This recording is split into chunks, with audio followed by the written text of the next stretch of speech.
अगर रोटी सब्जी बनाने का मन नहीं कर रहा है, कुछ समझ में नहीं आ रहा है कि क्या बनाएं, टिफ़िन के लिए भी कभी कभी होता है हमारे पास ऑप्शन बहुत कम रहते हैं, कुछ समझ में नहीं आता है। और इस टाइम पे तो वैसे भी गर्मी की छुट्टियां भी चल रही हैं और गर्मी बहुत ज़्यादा पड़ने लग रही। तो ऐसे में क्या होता है कि होता है ना कि बिल्कुल हेल्दी नाश्ता खाएं, बिना फ्राई किए खाएं, लेकिन वो टेस्टी भी होना चाहिए। जब टेस्टी रहेगा तभी बच्चों से बड़ों तक सब लोग उसका भरपूर इंजॉय करेंगे। तो चलिए बना लेते हैं, देर नहीं करते हैं। Welcome back to my channel cooking with Anubhav. आज बनाएंगे पोहे की यह आसान और टेस्टी रेसिपी सिर्फ 10 मिनट में। छोटा सा वीडियो है, फुल वॉच करिएगा। और रेसिपी भी आपको कम टाइम में बहुत ही धमाकेदार रेसिपी मिलने वाली है, जो कि बहुत ही यूनिक रहेगी, खाने में बहुत ही लाजवाब रहेगी। इसके लिए हमें पोहा चाहिए। पोहा आप किसी भी क्वालिटी का ले सकते हैं, यहाँ पे हमें पोहे की कोई क्वालिटी नहीं चाहिए। हमने यहाँ पे 2 कप पोहा लिया हुआ है, जो कि हमने कप को अच्छे से भरा भी नहीं है। अगर मेजर करेंगे अच्छे से तो फिर 1.5 कप ही हमारा पोहा निकलेगा। तो हमने यहाँ पे पोहा को सबसे पहले धुल लेना है। हमें यहाँ पे कोई क्वांटिटी की भी ज़रूरत नहीं है, क्योंकि फैमिली मेम्बर के हिसाब से आप बना सकते हैं। हम यहाँ पे 3 से 4 लोगों का नाश्ता बना रहे हैं, इसलिए हमने यहाँ पे इतना पोहा लिया है। पोहा हमने मोटा वाला लिया है, जो थोड़ा सा छोटा और मोटा रहता है ना, इसलिए यहाँ पे थोड़ा सा पानी का छींटा लगा के हम इसे रख देंगे 3 से 4 मिनट के लिए सॉफ्ट होने के लिए। अगर बहुत पतला पोहा होता है वैसे तो वो धुलते धुलते ही फूल जाता है, बहुत जल्दी सॉफ्ट हो जाता है, लेकिन जब थोड़ा सा मोटा रहता है तो उसे 3 से 4 बार अच्छे से धुल लेना होता है। अब यहाँ पे हमने जिस कप से पोहा लिया हुआ था, उसी कप से हमने यहाँ पे आधा कप से थोड़ा सा ज़्यादा सूजी ले लिया है। और जो हमने पोहा भिगा के रखा हुआ था, सारा पोहा हम सूजी के ऊपर ट्रांसफ़र कर देते हैं। वैसे तो आप सूजी को बाद में भी मिक्स कर सकते हैं, लेकिन साथ में मिलाने से क्या होता है कि थोड़ा सा टाइम की बचत हो जाती है, क्योंकि टाइम तो बहुत कम होता है हमारे पास। तो हम इस तरीके से साथ में ये सारी चीज़ों को मिक्स कर सकते हैं। तो हमने यहाँ पे पोहा भी डाल दिया है। और चलिए, पोहा डालने के बाद हमने सेम कप से 1 कप दही का इस्तेमाल किया है। वैसे भी गर्मी की जब गर्मी का सीज़न आ जाता है ना, तो दही छाछ ये सारी चीज़ें हम लोग ज़्यादा इस्तेमाल करने लगते हैं। तो किसी भी नाश्ते के साथ भी हम लोग इसका एंजॉय करते हैं, या वैसे भी तो हम यहाँ पे नाश्ते में ही डाल दे रहे हैं 1 कप भर के दही, जो कि बहुत ज़्यादा खट्टी वाली नहीं है। अगर आपके पास बहुत ज़्यादा खट्टी वाली दही है ना, तो फिर आप क्या करें कि थोड़ा सा कम ही डालें। और वैसे तो इसको आप पानी से भी बना सकते हैं, लेकिन दही से क्या होता है ना कि अच्छे से बन जाता है। तो मैंने इसको क्या किया था कि थोड़ा सा हमारा जार भर गया था, बड़ा वाला मैंने जार लिया था, फिर भी वो भर गया था। तो फिर मैंने इसको 2 पार्ट में पीसा हुआ है। एक पार्ट का हमने निकाल लिया है और दूसरे पार्ट को वापस से हम लोग पीस लेते हैं। वैसे तो मैंने पहले तो हमने डाल दिया हुआ था, फिर समझ में आया कि एक बार में ये अच्छे से ग्राइंड हो नहीं पाएगा, क्योंकि थोड़ा ज़्यादा था। तो हमने फिर उसको आधा कर लिया था, 2 बार में पीसा था। तो कभी कभी हम लोग भी ऐसे गलती कर देते हैं ना कि एक बार में ये सारा चीज़ मिक्सर जार में डाल देते हैं, लेकिन वो अच्छा भी नहीं होता है, वो थोड़ा रिस्की हो जाता है। तो इस तरीके से हमने इसको 2 बार में पीस लिया है। इसमें सूजी डालना ज़रूरी है, क्योंकि सूजी से अच्छी सी बाइंडिंग आएगी और नाश्ते का हमारा टेस्ट भी बढ़ जाएगा, इसलिए सूजी ज़रूर डालिएगा। 1 से 2 चम्मच आप यहाँ पे बेसन का भी इस्तेमाल कर सकते हैं। पोहा और बेसन का टेस्ट भी अच्छा लगता है। तो ये बिना फ्राई किए नाश्ता बन के तैयार हो जाएगा। तो पोहा तो सबके घरों में रहता है, पोहा रेगुलर हम इस्तेमाल भी करते हैं। दही भी हमारे घर में रखा ही रहता है, अक्सर इस्तेमाल में आता ही है। कभी हम लोग रायता बनाते हैं, कभी कढ़ी बनाते हैं, कभी छाछ बनाते हैं, मसाला छाछ। तो ऐसे तो हमारे घर में अब गर्मी का सीज़न आ रहा है, तो दही सबके घरों में रहता ही है। तो वैसे तो आप दही भी डाल सकते हैं, दही नहीं है तो फिर आप पानी का इस्तेमाल कर सकते हैं। अब चलिए, यहाँ पे इस नाश्ते को खाने के लिए चटनी भी बना लेते हैं, जो कि आप सिंपल सी जैसे कि नारियल या मूंगफली की चटनी भी बना सकते हैं, वो आपकी चॉइस है। तो अब हमने यहाँ पे राई और जीरा का तड़का दे दिया है। 2 चम्मच हमने यहाँ पे बड़ी चम्मच से तेल डाला हुआ था। और जैसे ही राई और जीरा चटक जाता है, तो फिर हम यहाँ पे डाल देते हैं थोड़े से करी पत्ते। और जैसे ही करी पत्ते चटक जाते हैं, तो फिर हम यहाँ पे क्या करेंगे, प्याज डाल देते हैं।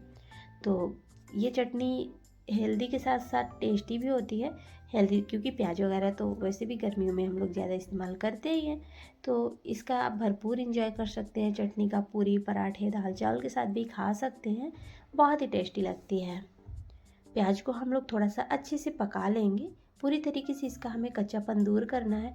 तो फ्रेंड्स, यहाँ तक आने के बाद आपसे एक प्यारी सी छोटी सी रिक्वेस्ट है। वीडियो को अभी तक आपने लाइक नहीं किया है तो लाइक कर दीजिएगा, चैनल को सब्सक्राइब भी कर लीजिएगा, क्योंकि जब भी हम ऐसी आसान सी कोई भी रेसिपी आप लोगों के साथ शेयर करें तो उसका नोटिफिकेशन आपको जल्दी मिले। और आपके प्यारे से छोटे से सपोर्ट से हमें बहुत ज़्यादा मोटिवेशन मिलता है। इसलिए लाइक करना और सब्सक्राइब करना बिल्कुल फ्री होता है, तो आप लोग फ्री में कर सकते हैं और हमें अपना सहयोग दे सकते हैं।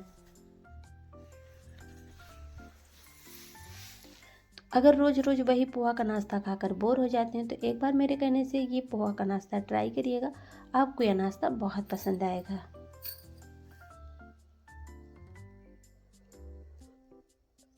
तो देख सकते हैं प्याज को हमने अच्छे से भून लिया है, क्योंकि हमें थोड़ी सी ये कच्ची प्याज पसंद नहीं आती है। आप अपने अकॉर्डिंग देख लीजिएगा। अब हमने यहाँ पे देसी टमाटर जो कि थोड़े से खट्टे रहते हैं, तो वही टमाटर हम यहाँ पे डाल देते हैं। मैंने यहाँ पे 2 बड़े साइज़ के टमाटर लिए थे।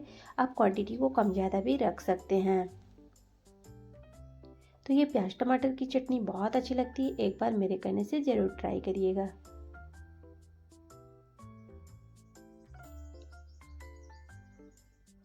नमक डाल देंगे, क्योंकि चटनी बना रहे हैं तो चटनी में तो नमक जाएगा ही। और इसमें आप आमचूर पाउडर, चाट मसाला, नींबू का जूस, ये सारी चीज़ें भी डाल सकते हैं। थोड़ा सा हम इसे कवर कर देंगे। जो ये टमाटर है ना, थोड़े से गल जाएंगे, सॉफ्ट हो जाएंगे। और इसको यहाँ पे मैंने 1 चम्मच के लगभग नींबू का जूस डाल दिया है, ताकि चटनी थोड़ी सी खट्टी हो जाए। पूरी तरीके से ऑप्शनल है, वैसे भी टमाटर इस टाइम के खट्टे आ ही रहे हैं। और अगर आपको ज़्यादा खट्टा खाना पसंद है ना, तो फिर डाल सकते हैं। अब इसे हम अच्छे से मैश कर देंगे। इसी कलछी की हेल्प से ही हम इसे अच्छे से मैश कर देंगे। और थोड़ा सा हम यहाँ पे चीनी डाल देंगे, बहुत थोड़ा सा, 1 चुटकी के लगभग। इससे क्या होगा, टेस्ट इनहेंस होगा। कोई मीठी नहीं हो जाएगी हमारी चटनी, खाने में बहुत अच्छी लगती है नाश्ते के साथ। और यहाँ पे हम लास्ट में डाल देते हैं थोड़ा सा अदरक और लहसुन दरदरा सा कूट के, और इसको भी थोड़ा सा पका लेंगे साथ में। बहुत अच्छा टेस्ट आएगा। आपकी चॉइस है, अगर आपको नहीं पसंद है तो स्किप भी कर सकते हैं। वैसे तो आप इसको तेल में भी डाल सकते हैं, लेकिन मैंने लास्ट में डाला है। इससे क्या होता है, फ्लेवर बहुत अच्छा आता है। तो यहाँ पे देख सकते हैं चटनी को हमने अच्छे से मैश कर दिया हुआ है, और ये हमारी लाजवाब सी चटनी बन के तैयार हो गई है। और उस साइड में हमारा बैटर भी रेडी हो चुका है। बैटर में हमने 1 चुटकी खाने वाला सोडा, जो मीठा सोडा आता है ना, वो डाल दिए हैं। और हम यहाँ पे 1 चुटकी नमक भी डाल दिए हैं। तो हमारा बैटर भी रेडी हो गया है, जो कि हमने पहले भी उसको फेंट के अच्छे से रखा हुआ था। तो ये देखिए बैटर की कंसिस्टेंसी इस तरीके से हमने रखी हुई है। इसमें नमक और खाने वाला सोडा ज़रूर डालिएगा। इससे क्या होगा कि नाश्ता हमारा थोड़ा सा स्पॉन्जी बनेगा।